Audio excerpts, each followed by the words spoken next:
Ernst, good afternoon. Thank you for joining us. Perhaps in response to what Vern has just said, as AfriForum, why did you see the need to appeal the Equality Court judgment ruling? Good afternoon, Liesl. Yes, so AfriForum, maybe just to clear something up for people that might not be aware, the way the legal system in South Africa works, it's not like AfriForum just woke up this week and decided this week we're going to be appearing in court. We actually filed for appeal all the way back in 2019, and only now have we heard that it will be heard in court. That's why we're going to court this week. And the context surrounding that case on why we were appealing is firstly, the original case was in 2019, where the Nelson Mandela Foundation listed AfriForum in that case as a respondent, and then we accepted, seeing as if we didn't accept that listing of us as a respondent, it would be a betrayal of our principles, but at the same time, we would call ourselves a reluctant respondent. Then, of course, in that court case, it was ruled in favor of the Nelson Mandela Foundation's stance on the flag and the banning of the flag. And now AfriForum then in 2019 filed for appeal, because in the end AfriForum still stands by our stance that banning of the old South African flag sets a very dangerous precedent for the future, where it starts with the easiest cases and then it gets progressively worse, where that legal precedent that is set will then very easily in the future be used to ban other types of political symbols, and easily political symbols that suit whatever the ruling party wants, whoever that ruling party in the future may be. Okay, so you're speaking about the technicality of the word and also the issue of freedom of speech. And I just wonder then, as the matter will be presented in court on Wednesday, what new arguments are you going to be putting forth? Looking at the issue of reconciliation, perhaps moving forward as a country, given the racial undertones that we also find well into our democracy, how is this going to foster social cohesion and unity on a broader scale? On the one side, you have the value of social unity, and on the other side, you have the value of freedom of expression, something that our constitution protects. It's not something that's alien to our constitutional order in South Africa. So one of the main arguments in our court case is the matter of offense. So AfriForum does fight hate speech in the sense of hate speech being hateful speech towards a group or individuals that contains a call to violence or to cause physical harm. And in regards to the court case with this flag, the main argument is that offense is basically limitless, which means that if we are going to start banning symbols based on the offense that they cause, and that offense in regards to the old flag is definitely something that we acknowledge that people are offended by that flag. But if we're going to start banning symbols based on offense, it's going to open a floodgate of many other symbols that will then come under scrutiny or under call to be banned. An example would be the next logical step that we will see will definitely be calls, for example, for banning of, flags like the Union Jack. You will see calls for banning other types of political symbols, maybe even calls for bans of political party symbols, like even the ANC flag.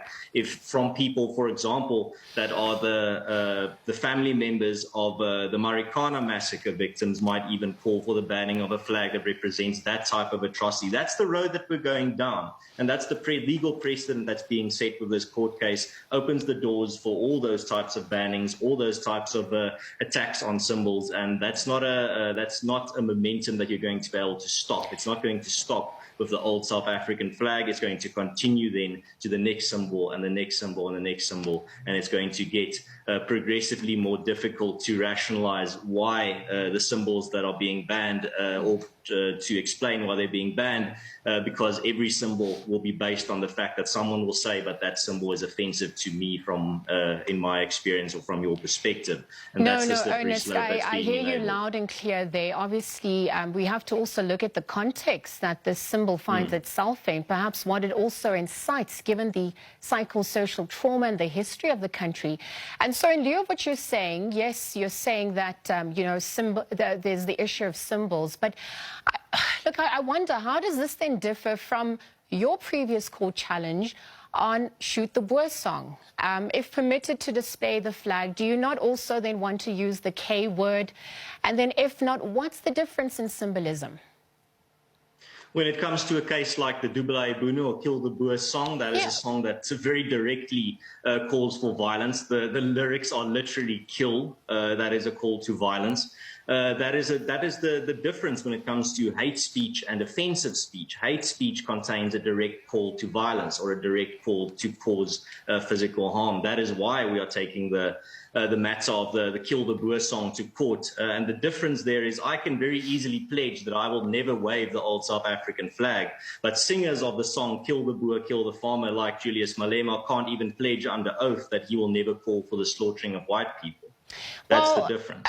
Okay, but also there's a secret language that comes with the visualization of symbols used. And obviously it might not be spoken, but it obviously represents something that people who understand what that symbolism means can, relate to, can understand, and also can incite, emotions that has come forth, especially from the majority of the black population that face the trauma of what, apartheid incited and imposed upon them. So I think just also to look at that in the spirit of social cohesion, do you care about what it does to the victims of apartheid? Do you care how people feel? Yes, absolutely. I care about how people feel, about how symbols makes them feel. I don't want anyone just to be trivially insulted on a daily basis. I don't want people's opinion. I don't find any pleasure in seeing people's feelings hurt or people experiencing emotional trauma. But that is the thing is there are many things that cause emotional trauma, many things that cause harm in that regard. When it comes to something, for example, the denial of farm murders, me coming from a farming community, when a politician or even the president of the country goes on a national platform and says there are no murdering of farmers or white farmers in South Africa, that's something that causes me immense trauma emotionally as someone that comes from a farming community that knows farmers, that knows people, that have talked to the victims and the survivors of attacks on farms and the family members of victims of farm murders. But that is just an example of the very wide spectrum of emotional damage and emotional trauma that can be brought to the fore through speech and through symbols, and that's a reality. I don't think AfriForum has ever denied that symbols like the old South African flag definitely causes emotional trauma to people. But at the same time, there are many things that cause emotional trauma to many different people for many different reasons. And that's why when we start setting this precedent that when something causes emotional trauma, it needs to be banned, other things are going to then have to be banned as well. Farm murder denialism, one of them will then be an example. If the old South African flag is banned for that, then we need to ban things like farm murder denialism as well. But it's obviously also they're not calling for the total ban. It can be used for educational purposes and academic purposes as well. So I just want to bring Vern into the conversation once again as we wrap this up. I mean, it's obviously set to take place on Wednesday. Vern, in view of what Ernst has just, spoken about, really emphasizing the need for symbolism. I'm obviously countering to ask him if we're going to look at the apartheid flag as a symbol of inciting, violence and what was imposed on the majority black people of South Africa. You've obviously also looking at the use of the K word then. You're looking at, shoot the Boer songs that they've also come to challenge. I wonder what your response is, just in conclusion, before I bring Vern back into the conversation. Liesel, I would agree with Ernst that it's critical that we distinguish between, on the one hand, what causes offense, and on the other, what causes damage and trauma. I think what Ernst has just demonstrated and what he said is that he and AfriForum can make that distinction. But they only care about damage and trauma that occurs to particular people. And I think what we're trying to say is that the principle is we need to understand that where we are causing damage to one another in our society, where we are causing trauma or a re-traumatization, this is dangerous, it's unacceptable, and because of the Equality Court ruling, it is illegal. I'll stop there, Liesel. All right, Vern, in conclusion, should you not be successful with the appeal, would you put the matter to rest? What other options are you going to explore? Well, there are legal options. There are other options. We would have to look at the ruling and decide what would be the most appropriate. All right, Ernst, just in conclusion, on the back of that, should you not be successful with the appeal, what are you going to do to put the matter to rest? Well, then we will go back to our legal team and see what the next step will be. Just to respond to something that Vern said very briefly, I don't think it's very charitable or even fair to say that you clearly see what is going on within the souls or the minds of someone else and saying that they are cold and do not experience or have empathy for emotion of other people. I think that is a very unfair statement to make. And I think the very case where you see AfriForum doesn't display the old flag, we don't wave it. We are fighting for a principle here, something that goes very deeply into very deep values here that this country is built on.